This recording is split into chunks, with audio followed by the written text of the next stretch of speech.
Thank you very much. We're so happy to be here again. I'm Cheryl Siemers, Director at Kenai Peninsula College. Thank you, Cassidy, for the invitation. I also would be remiss if I didn't give a shout out to Caitlin, who has helped organize us and keep us on track with today's presentation. So thank you so much. Like many of you, we've been participating in the forum for many years. And I don't know about you, but I find it so valuable every year. We come with multiple goals. First, to come and listen to the conversation that's going on, the stats, the data, the information helps us put guideposts up where we want to go, what we want to do. We come to learn, many of you, to connect with other partners that we're already working with, to see where you're moving and where you're heading, and ultimately to come to respond. I love the comments this morning in the opening remarks. We're moving from conversation to doing.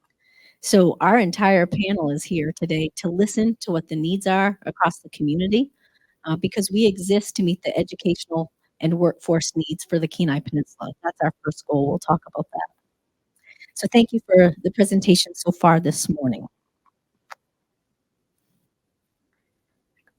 Just as a reminder, we do have 3 locations. We have our Kenai River campus that's down College Loop Road if you take the windy turns to find us there. Our campus in Homer, the Kachemak Bay campus, and our Resurrection Bay Extension site in Seward that's located in the high school.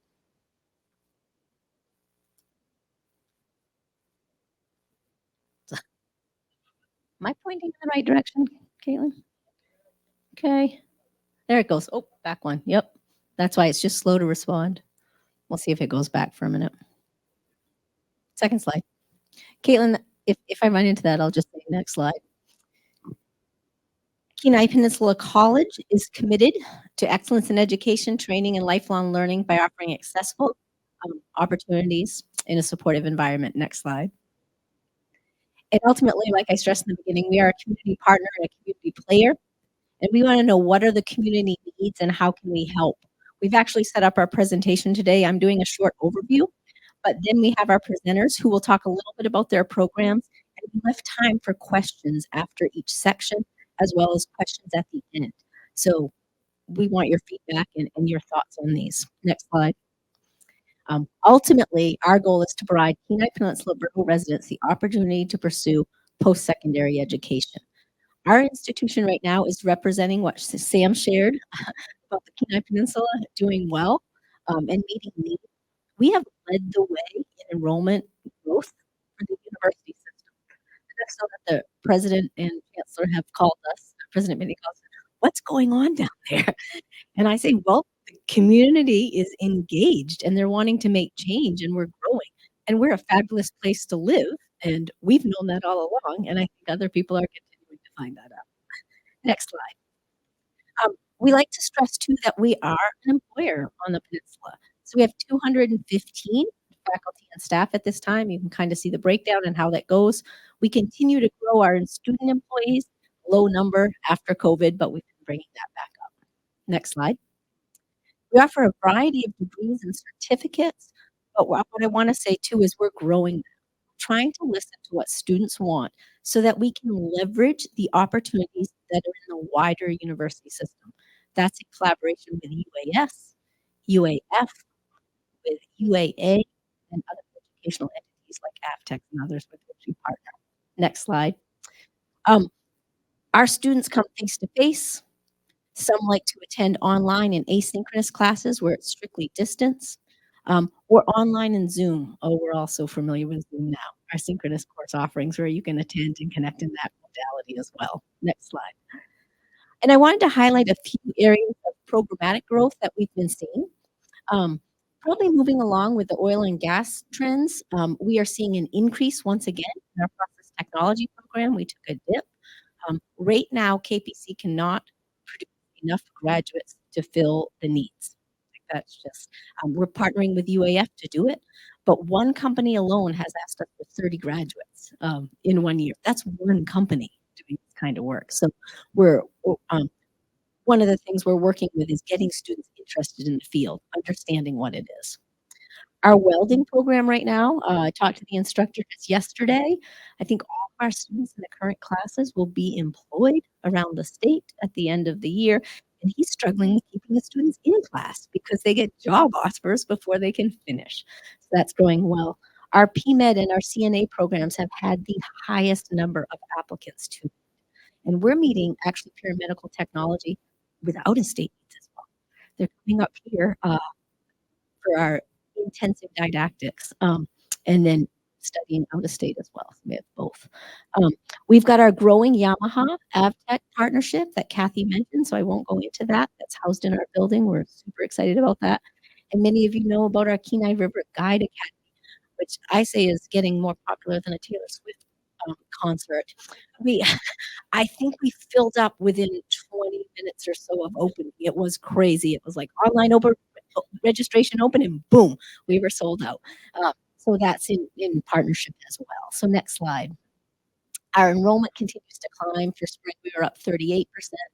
Summer, we're at 50% up right now, and fall is looking like right now like it's up 53% again. So we are growing, and that's exciting. Next slide. And again, dual enrollment. We're going to have a little presentation on high school students here. They are our future. We are so excited about it. We're up 148%. Next slide. All right, with that, I'm going to pass to Dr. Paula Martin. She's our interim director for the Homer campus. And like I said, we call it kind of like rapid fire. We're going to do 5-minute presentations and then give minutes for questions. So I'll pass down to Paula. Thanks, Cheryl, and I'm just going to sit right here and I'll let you know when it's time for the next slide. I'm the interim director. I've done this once before, about 5 years ago. So when it comes time to questions, just be kind because I'm filling in. I'm going to talk about 3 specific areas: community connections and community development, non-credit training, and credit or academic programs. And while I'm going to focus on these areas in terms of Homer and the Homer campus, I want you to know that all 3 kinds of activities are available at each one of the KPC campuses, particularly Kenai River and Soldotna, and some including at our extension site in Seward. Next slide, please. Right, I'm frozen here. So community development. The campus serves as a place for people to come together and talk about the critical topics that are going on in the region. It's great for civic engagement. It's important for overall civic education. I'm going to give you a few examples from Homer.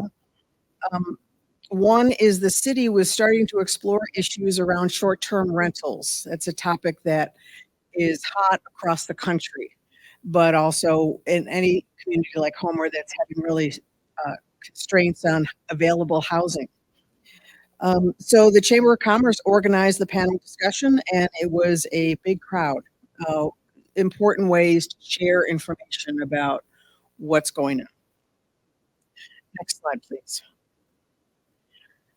In a similar way, when the city began to examine their transportation plan, as well as the harbor development expansion plan, the city asked the campus to host the space for the public information sessions around both of these plans. So the campus serves as sort of that hub for important community discussions to take place. Next slide, please.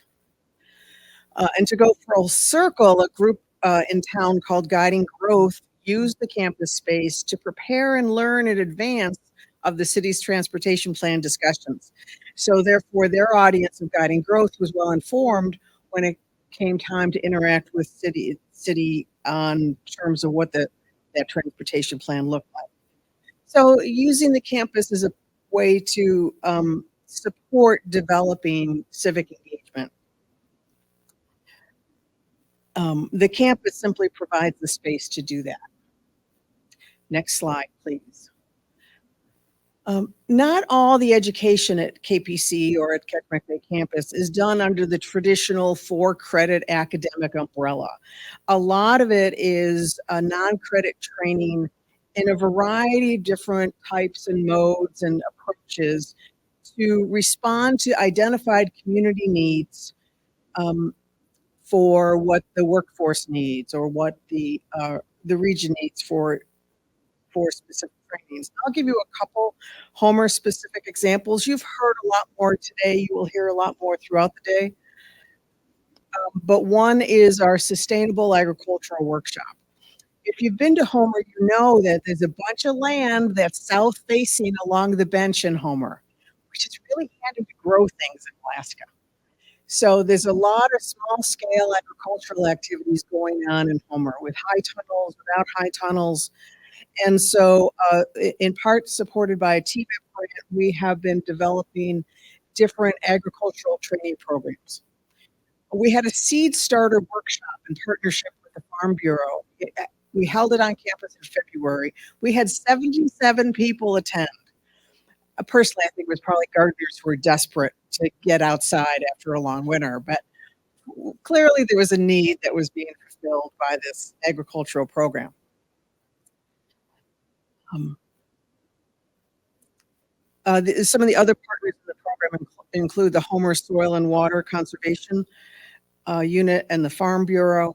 We also work with the UAF Extension Program because there's so much good information out there to sort of be a central place where that information can be shared is a real community benefit that our campus can help do. Next slide, please. There's been a lot of talk already this morning about marine trades, and I'm hope to hear more as the day goes on. Clearly, living on a peninsula on the Gulf Coast, marine trades is a very important career arena. And the Homer campus does a variety of non-credit maritime programs, from small engine maintenance to deckhand skills, knot making, and also U.S. Coast Guard approved curriculum and programs of space up through the 100-ton captain's license. We offer courses based on availability of instructor as well as student interest. So it's finding that balance of, do we have the expertise to offer the program, and do we have the student interest to fill the program? Another related course partnership we have is with Bayweld Boats. They have a CAD program that they've installed on our computer lab, and they then teach the boat building CAD programs. Specialty area, but if it wasn't for this partnership, we wouldn't be able to put this kind of training out there. Next slide, please. So Cheryl had begun to mention many of the different areas of academic programs. Kachemak Bay campus is part of Kenai Peninsula College, which is part of the University of Alaska Anchorage. So the academic curriculum is shared among that system. I just learned yesterday that the very first Associate of Arts degree offered in Homer, completed in Homer, was in 1968. So the Homer campus has a long history of offering academic programs. At KPC as a whole, I think Cheryl mentioned it, was on a slide, is we're on a 60th anniversary of being a very proud member of the educational activities in this region. Students at Homer can complete everything from specialized occupational endorsement certificates up through bachelor's degrees and even some master's work. This year alone, we're going to have 3 students walking at graduation who will have completed their history bachelor's degree. So that's one of the great things about distance education and online offerings. Students can be based on the Kenai and access educational resources that are coming from around the state. And like our non-credit offerings, our offerings are a mix of what is our available faculty and what is the student demand. And as the demand changes, we then try to adjust the faculty to respond to those changes. It's been really helpful for us that KPC has been a leader in distance online offerings well before the pandemic. I started at KPC in my first job in 2008. And at that time, 7% of the credit hours were in online courses. And within about 5 years, that percentage went up to about 50%. So we were offering online distance courses before we all got locked down in COVID. One of the special courses, programs of study in Homer, sorry, next slide, is the Semester by the Bay program. That brings in college level, usually juniors or seniors, students in studying biology from not only across the state, but across the nation to get field experience courses that are really unique to this part of the world. There's not a lot of other places you can go study marine mammals by going out and watching the otters while you're sitting at the Homer dock. It's a wonderful opportunity for students. We have a bunch from Florida this spring. They had a tough time in January, but they survived the experience. Some of the students, we've been doing the program now for a number of years, and some of the students have gone on to complete graduate work and have returned to Alaska to fill in jobs with different agencies. Many of the students do internships during their semester here or beyond their semester here, which is really helpful for the agency service. All right, one more slide. Next slide, please. Let me mention that the campus is growing. Part of our master plan was to buy the building/lot right next to the campus in Homer, which if you've ever been to Homer, you might recognize Young's. We succeeded in that dream. So we got the building. We are now working on the next phase of what are we going to do with that piece of land. And we're doing some partnerships with the Research Reserve to see if we can partner with them to build a facility that will help both the Research Reserve needs and our own needs with the Kachemak Bay campus. So that's pretty exciting.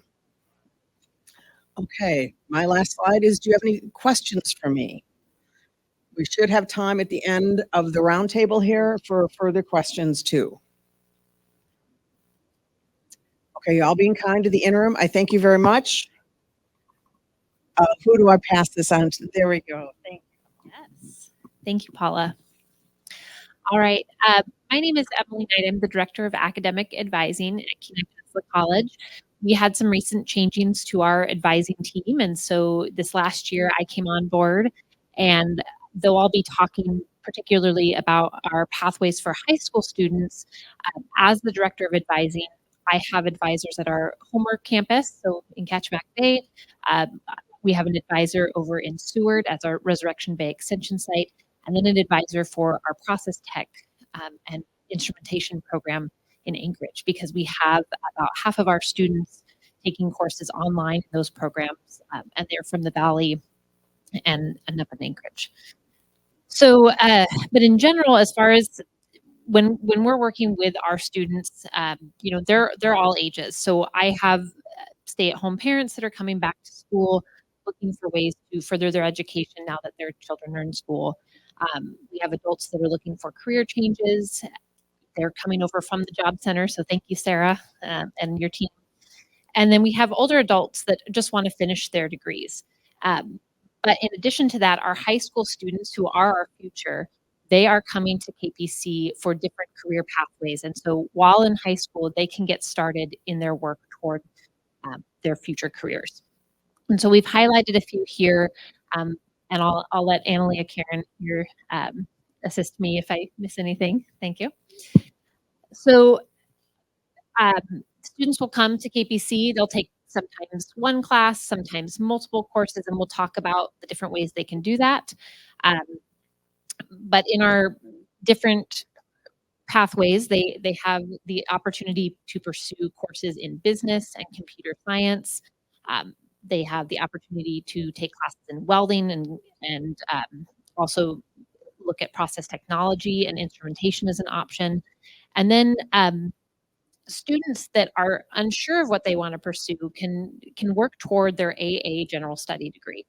And along that route, they can be taking courses toward a nursing degree at UAA. that they can do without leaving the Kenai Peninsula. So I don't have it highlighted here, but healthcare is another one. Students pursue our CNA program. That's a certified nurse aide. They can work to get their prerequisites for the certified medical assistant through UAS. And then if they're still unsure what they want to do, they can be working toward transferring to degrees like psychology, anthropology, and health sciences, all that they can do with the UA system. Do you want to add anything? Okay, perfect. All right, next slide, please. So as I want to mention, we've been talking a lot about partnerships and how we can come together as a community. And so we want to talk about how Kenai Peninsula College and the Kenai Peninsula Borough School District have come together to offer this opportunity for our high school students. And we really can't do this alone. So this partnership allows us to offer services to students across the Kenai Peninsula. So from Homer up to Nikiski and across to Seward, and even students across the Bay. KPBSD has several offices on our campus, so we've provided office space for our Kenai Peninsula Borough School District advisors in our middle college program.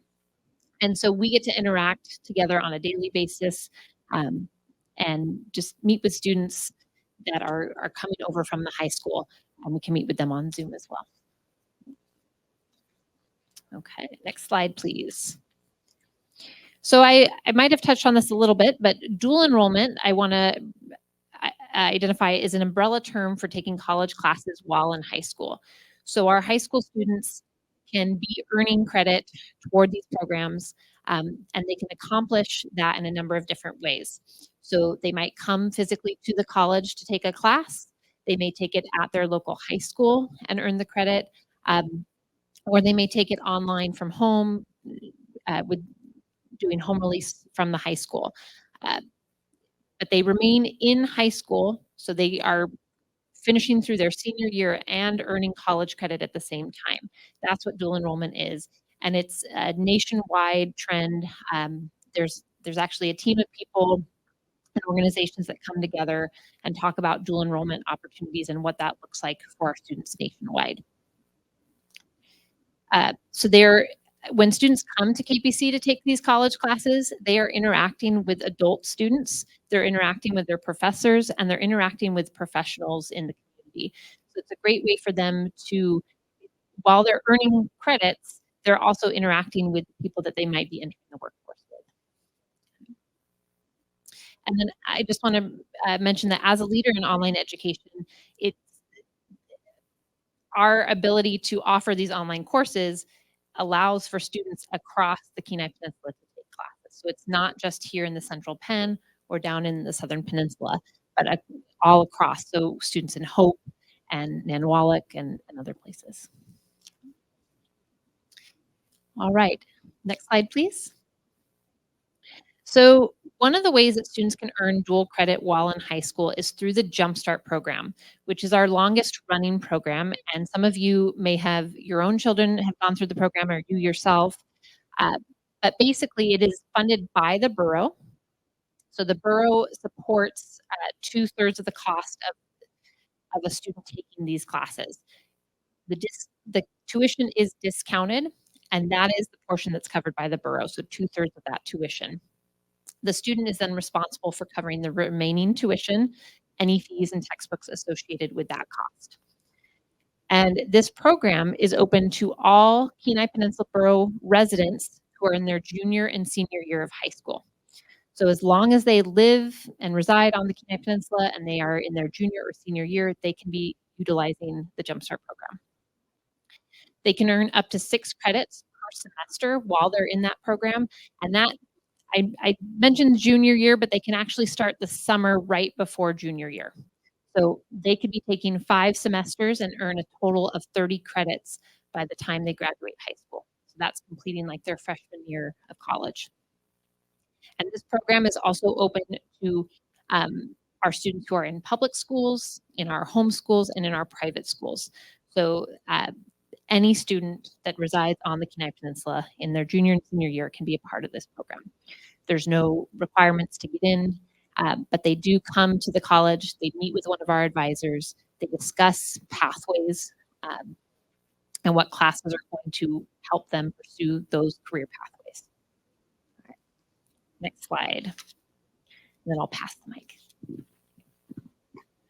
Okay, so I have the unique privilege of working with our middle college students. So middle college is a relatively new program. We did a 2-year kind of pilot program using River City Academy and then opened up that program district-wide. So students in the Kenai Peninsula Borough School District who are enrolled in a brick and mortar school, so a traditional school building, are eligible to apply for the middle college.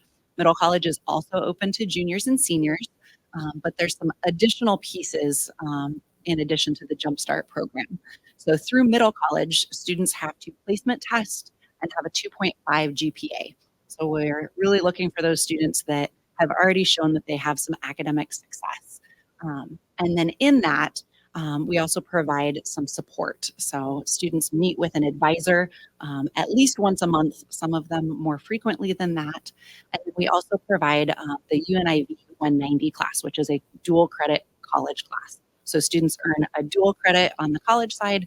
They also earn a high school credit for that advisory component. And that includes things that when you're going into college, you might not know. Things like how to read a syllabus, how to get a hold of your college professor. And so we work them through that process so that it's kind of a nice, easy step in college for those juniors and seniors. And we've seen a lot of success in that program. Right now, we have 123 high school students enrolled in middle college, in addition to students who are taking care of that Jumpstart program. So when Cheryl mentions that the high school enrollment has gone up 148%, it's pretty neat to see the college campus full. And a lot of those are high school students that are participating in that program. The neat thing about middle college is students continue to maintain their enrollment in their local high school. So they are still Homer High School students or Hope School students. They are just taking advantage of those college classes and really getting that early start into whatever their career path is. And through both Jumpstart and middle college, students can pursue any of the KPC programs. So there are students that are looking at that general AA degree. There are also students who are taking process tech or welding classes through the college while still in high school. And one of the cool things, we have 4 students who are going to graduate this year with their associate's degree. So they've earned that 60 credits already while in high school, and will be walking at the college graduation in addition to their high school graduation this semester. Thank you. Next slide, please. So students can participate in both the Jumpstart and the middle college program, particularly in that summer, because middle college doesn't cover summer courses. And so we have students that kind of, they waver between programs. They're enrolled in multiple classes through, another option is through our CTE, or Career and Technical Education program. And so they could be taking those classes at the college, or they might be taking the class at their local high school. And as an example, this semester we had our EMT courses, or emergency medical technician courses, taught at Soldotna High School. We had a medical terminology course that was taught through the whole year at Kenai Central High School. We have computer applications that are taught district-wide. And then we also have a communication course, or Communication 111, the fundamentals of oral communication, that's taught at Nikiski High School this semester. So students can remain at their local high school, be taking a class that's taught by their instructor who has a partnership with a KPC faculty member, and be earning college credit without having to leave their high school. So it allows for those students that may not have a vehicle or means of transportation to get to the college, and maybe the online classroom is not the best format for them, they can still be earning college credit while in high school. And so these courses, these career and technical education courses, are also funded through a different program, and I'll let Anna mention that if you don't mind. Yeah, so these dual credit classes fall under a brokered class. So because it's a high school certified teacher that's teaching the course, we're able to get a additional discounted tuition through the university system. And so students who are taking an EMT class at Soldotna High School are only paying $25 per credit for those college credits. So it gives them a great opportunity to, again, get a head start. And a lot of the CTE programs lead directly to those industry certifications so that they are earning an OSHA certificate and ready to jump right into the workforce. One of the other ones that we offered this year was the AHEC class, which is an Intro to Health Professions. And so we actually did that in all 3 locations across the peninsula. So we had a Homer area class, a Soldotna class, and then also a Seward class, and partnered that with the local area hospitals so that the students were getting an intro to health professions and then able to go into those facilities and see all of the different career opportunities that are available. And so they earn college credit and high school credit for that. So those short camps, sometimes the AHEC one as an example, was a full high school credit, 2 college credits, and we did that in a week. So 40 hours that they were intensive, focused on that component. And before we jump to the questions in the next piece, I just want to say, coming from the high school side, if you're not thinking about in your individual industry how to plug in those high school kids, how to get them those industry trainings or get them to do a job shadow on a site visit, you are missing an opportunity for workers in your area. So definitely look at your local high schools. I'm a great contact for the school district side, and then the university has a great place that they can help you plug in as well. But be looking at those high school students because they are going to be the workers that are filling those holes. Thank you. All right. Yeah. And our next slide is just our contact information. So I was able to be here today, but Dawn Edwards Smith, our dual enrollment advisor over at KPC, was not able to be here today, but she partners with Annaleah on a regular basis. And so if you have questions for either of them, you can reach out there. And I guess we can take questions now. Any questions about home? Cheryl mentioned about rural funding. Would you elaborate? Because probably a lot of people don't realize that it's through taxes that we pay that fund the program. Absolutely. That's one of the important parts. KPC is funded up to 1/10 of a mil per the voters. So the college does receive monies each year that support a variety of different programs. But of those, one of the most popular, most noticed is our Jumpstart program. So each year we do a presentation to the borough on our funding requests. This year's funding request, of course, I'm pulling this off the top of my head, Lisa, is around 225 that would go toward tuition for those students. So it covers it. We are one of the few boroughs that do that. Prince William Sound does as well.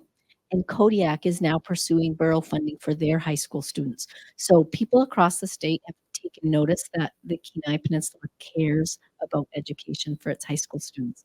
And that's pretty huge. And this has been a long-standing program. Another question.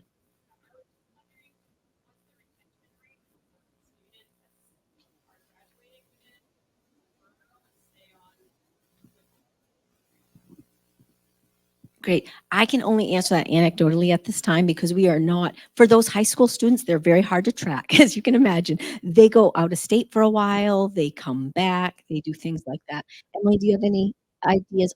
Because Emily's in advising about how many are like transitioning into UA degrees. Not an exact. So I will say right now we are working with our high school seniors to make sure they're in. So one of the things that we do with our graduating high school seniors is that we work with them to submit an application for admission either to Kenai Peninsula College, UAA, or UAF, UAS, one of the institutions. Many of them are graduating as UA scholars or Alaska Performance Scholarship recipients. And so we try to ensure that we at least give them the option of attending a University of Alaska campus. And I would also say, just again, anecdotally, I don't have the specific numbers, but looking at UAA's enrollment, they've also seen an increase. This year, their dorms were full. And so they are attributing that to programs like Middle College, where students are already engaged and enrolled in the university, which makes that next step that much easier. And we are part of what I would call our national trends for students to stay in their local areas and to be less interested sometimes in the large debt amount you gain when you go out of state, and local opportunities right here. So we're seeing an increase. In fact, we're seeing students who are coming back and they're like, didn't want that huge debt. I'm back at KPC. I'm using my performance scholarship. I'm using this or that, and they're staying here. So. Okay, with that, we're going to transition to another group of students at Kenai Peninsula College, which is our adult education program. Heidi's going to present on that, and I think we're going to catch up on the few minutes we were behind in our schedule, so we'll land on time. And here's Heidi. Okay, so I'm Heidi Biskborne Graves. I'm the director of the Learning Center at the Kenai River campus in Soldotna. The Learning Center there houses a variety of different programs. It has the tutoring services for college students, disability support services for college students. The testing center is there for the college students, and then for the community, it proctors exams like real estate exams, FAA pilot exams, GED exams, etc.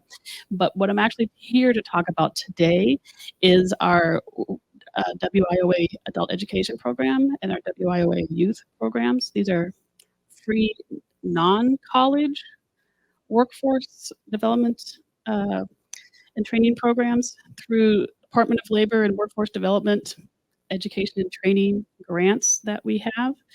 And then I'll also mention they are partially funded by the borough, so thank you for that money as well.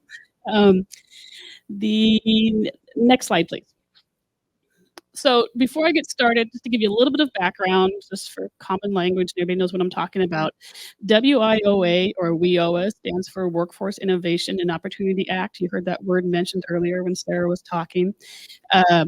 It is 6 programs under 4 titles.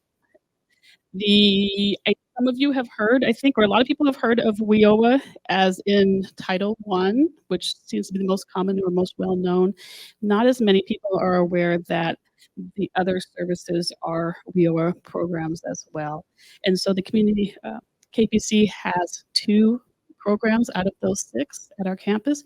We hold a WIOA Title I youth program and a WIOA Title II adult education program. Next slide. Okay, so start off with Alaska Adult Education. The goal of adult education is to meet students where they are at educationally and to facilitate a successful transition to post-secondary education, training, and or employment. Generally, adult ed, or AAE, is known as the GED program, but I want to just emphasize that this is to facilitate successful transition to post-secondary education, training, and an employment program. In fact, let's see, 51% this year, 51% of our participants already have a high school diploma or GED when entering the program. So they're not there for the purpose of getting a GED. They are there for skill building opportunities to successfully facilitate and successfully transition into some kind of training program. We do this by offering classes and opportunities in basic literacy, college readiness preparation, like we were talking about with the high school students. What is a syllabus? What is a credit hour? How does college work? What is Blackboard and learning management systems? Those who are in high school right now, after they already have that, they've been exposed to that. Those who have left the high school system before COVID may not have had that experience. And so we cover about those types of things, how to access material online, how to upload a document, how to send an email, that kind of thing, all as far as our preparation for college, in addition to working on reading skills and math skills and those sorts of things to get ready for college. For those who are considering college but not quite sure if that's the route they want to go or if they don't feel like they're ready yet. So it's a confidence builder at the very least. We have career readiness and preparation programs. We have English language, ESL programs for immigrants and refugees. They are a variety of level of classes. It's everything from hello, my name is, I am from, where is the bathroom, all the way up to the preparation for high school fluency or preparation for college. We have had a couple of students who are trying to pass specific exams One was a nursing exam or not the nursing exam. She had a nursing degree already in her own country. She had to pass an English language exam in order to be allowed to be considered by the nursing board here. So we worked with her on English for that, so that she could then apply for her degree into the nursing board. We have financial literacy as well. Renters education is a new one that we are started to offer. Lack of stable housing is a barrier to steady employment.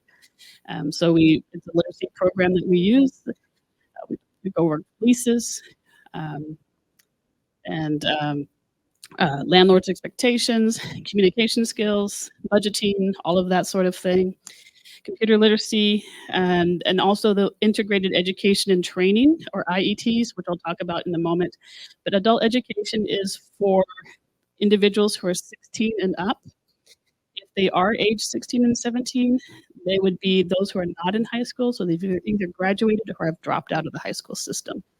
And we have right now this year, almost 20% of the individuals enrolled in adult ed are people who are high school aged individuals, which is a lot larger of a number for us than in the past. But so we talk about young individuals and preparation and opportunities for education and training in the workforce. Almost 20% of the individuals in our adult ed program are high school aged individuals, but they're not in the high school K-12 system. We do have services or in-person classes in Soldotna, Homer, and Seward, but we have services as well available for anybody on the entire peninsula. Both asynchronous and synchronous. And then also, just as a note, we have, as part of our education program, it's not strictly just classes. There is what you would basically consider in the high school system, like a high school guidance counselor, or in college system, it would be academic advisors. But so just that career guidance and counseling for the people who are not in college or not in high school, but are still in need of some of that guidance in those services as well. Next slide. Okay, so integrated education and training, or IET, that is one of the programs available through adult education. Think of it as 3 legs of a stool.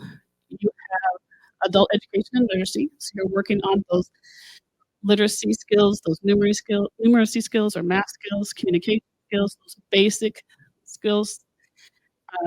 Then you have your workforce preparation skills, which is like your soft skills, and then your workforce training skills, or your occupational skills.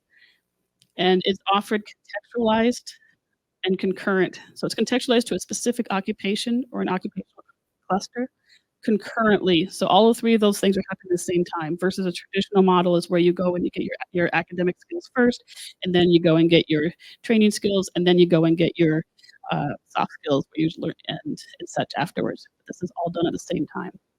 The purpose of these is to provide a little extra support and foundational skill building for individuals who are not quite there yet. They're not quite ready. So if you went and stuck them in the job today, they wouldn't have that skill. If you stuck them in a college or a training program right now, they're not quite there. They would not be successful in that. So this is to provide that additional foundational skills and additional knowledge in the context of what they're trying to go for, or that pathway that they're trying to go for, to help them be more successful in staying in retention in that pathway. We have 4 topics right now that we have been offering. One is office skills and technology. So that's help prepare people for entry level position in the office skills. Parent educator or teacher's aide. Intro to veterinary careers. And then intro to healthcare science and terminology. And that one started out with individuals whose skills were low enough that they were struggling getting into the CNA program, or succeeding in the CNA program at KPC. And so this was a little bit more skill building to help with that, and provided more terminology. It actually originated as an ESL where there was a language barrier, and they needed more vocabulary, and then some math skills as well for individuals who were struggling into that. And then stay tuned for more, because we're exploring some other options as well and other topics. Next slide. Okay, and this is the other program that we have. Through a grant through the Department of Labor. This is a newer one that we have. This is for young adults. So youth is a little bit of a misnomer. But But this is for young adults ages 16 to 24. It prepares young adults for unsubsidized employment opportunities, placement into post-secondary education and training, and connections to employers for work. Next slide. This is not for individuals who are in high school or in college. It's for those who have left the high school system or graduated, who are just still kind of floundering, basically, for lack of a better word. They're still trying to figure life out. So they're not in high school anymore. They don't have access to the high school services or access to the high school guidance counselor, their education classes. And they're also not in college. So they don't have access to the advisors to try and help guide them and figure out what they want to do either. It's that group of people that's in between, and they're still trying to figure out what to do. They may be employed, they might not be employed.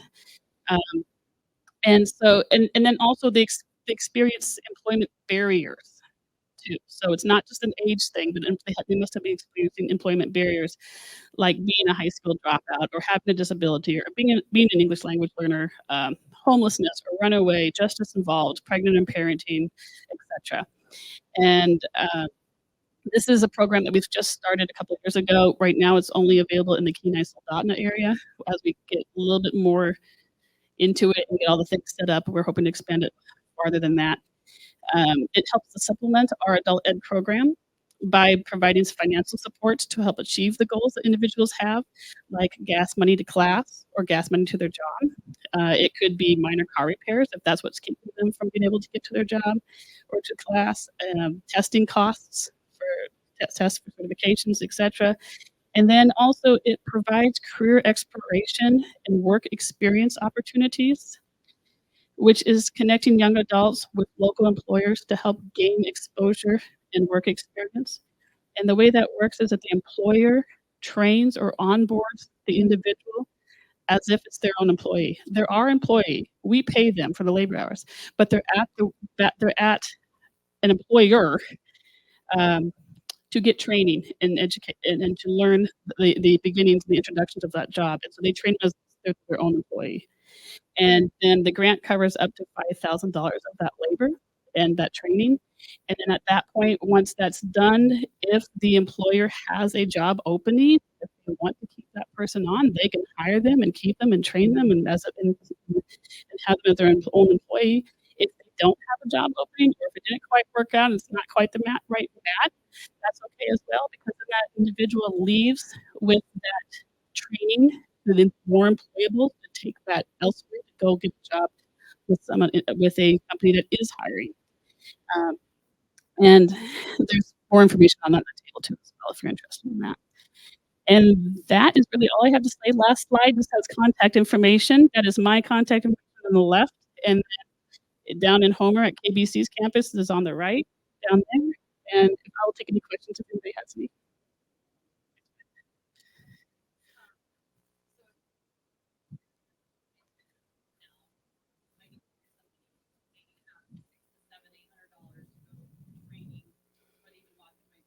Mm-hmm. How quickly do they have access to that money? Because a lot of the problems that I have coming in is that they don't have that money. And it takes forever. Scholarship opportunity or some other funding, and we're working in short time frames. Mm-hmm. So I'm looking for pool money for these folks to access it right now, within a week, within 2 weeks, because they have things that they need to do before they can come work for us. How long does it take somebody, realistically, to be able to have access to money in that particular program? Okay. Well, so there is an enrollment process with us. It takes probably about 3 or 4 separate appointments just to get enrolled into our program. So they're not gonna be able to walk in and walk out in a half an hour and say, oh, themselves to be enrolled. It does have to be a good fit too. But and some of this has to do with just processes and routines. So we're still trying to figure some of this out with the KPC, UA system. And so things take longer than they would if it was already path. And I can honestly say nowhere in the UA system does anywhere else in the UA system have this grant. So every time we talk to entities, risk management, HR, etc., they have no idea what we're talking about because it doesn't fit any kind of classification of any student participant they've ever had, because these are not college students. And so it takes a a lot longer. So right now, I would say it'd probably take a month. Maybe in the future, it might take 2 weeks. But right now, it just takes us a lot longer to get to anything. Everything we do, they're like, I have no idea what this is. You have to go through like 6 extra explanations, talk to people that we wouldn't necessarily would have to talk to. I try not to be negative on that, but it's the reality is nobody knows what it is because nowhere in the UA system do they have this grant at this time. But in the future, I think there will be. Groundbreaking on that one too. Any other questions before I hand this over to Cheryl? Actually, that's a great transition. Because I was going to end with a statement. When I first took my director job, it was Tim Dillon in a public setting. Asked me one day, he said, "So Cheryl, one question I have for you." He said, "How can the university learn to say yes more than no?" And I thought, thank you, Tim, for that question. The university is a large structure, and I like to say it turns slowly. It's like a really big boat, so we make change slowly. But KPC is pretty small, and we're nimble. Now, I say small. I like to tout that we often go head to head with the entire University of Alaska Southeast system. I think in fall of 23, we had a higher head count than all of UAS. So your little community college is actually doing great things across the system. But we are trying to find ways to say yes and to make things happen for you. So you just heard back-to-back presentations from educational entities, from AvTech to KPC, and of course KPBSD in partnership with us. We are looking for ways, and so I'm going to open it up just to see if there's any other questions or things that you know you might need that help us help the community meet their workforce needs. That's what ultimately we're trying to do and what we're in the business of doing. I would say, as an example, Kenai, the Indian tribe, approached us a few years back to help get a training in place for language instructors. We were able to do that and get a brand new occupational endorsement certificate. And KPC graduated the first person in Dena'ina language instruction. And we did that last spring. Super exciting. We also have been having conversations with corrections, policing, and human services because we need more training on the peninsula for those going into behavioral health. And so, cross our fingers, pending the governor's approval of TVEP funding this spring, KPC will get $179,000 that will go toward offering more human services course offerings here and provide tuition to those who are enrolling in the new program. So little things like that, we can take little steps, we can hear about it, we can make need, we can make change, because we're all wanting this area to thrive. That's ultimately our goal. So thank you for your time. We're at exactly at 11:15, and we'll pass to the next presenter.